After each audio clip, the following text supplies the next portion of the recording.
আমরা আজকে এই ভিডিওতে সহজ পদ্ধতিতে বাড়িতে বসে কিভাবে খাবার স্যালাইন বানানো যায় তা দেখাবো। খাবার স্যালাইন বানানোর জন্য আমাদের প্রথমেই ভালো করে সাবান দিয়ে হাত দুটো ধুয়ে নিতে হবে।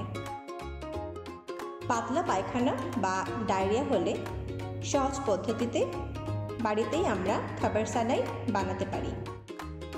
খাবার স্যালাইন বানানোর জন্য আমাদের লাগবে আধা লিটার পানি। আমি এই ভিডিওতে 250 গ্রামের 2 গ্লাস পানি ব্যবহার করছি।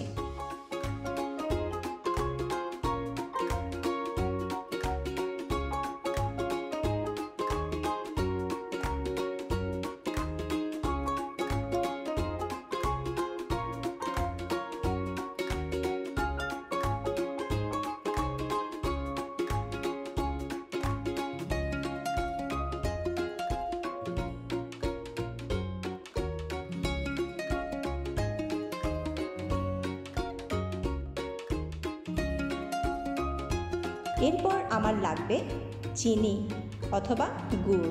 এই ভিডিওতে আমি চিনি ব্যবহার করে দেখাবো। সাথে লাগবে লবণ।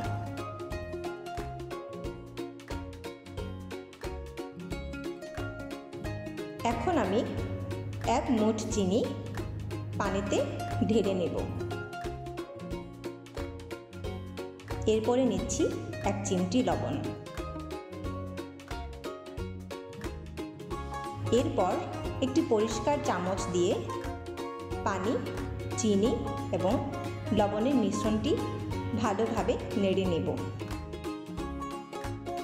হয়ে গেল আমাদের স্যালাইন বানানো। এই স্যালাইন আমরা 12 ঘন্টা পর্যন্ত পান করতে পারবো।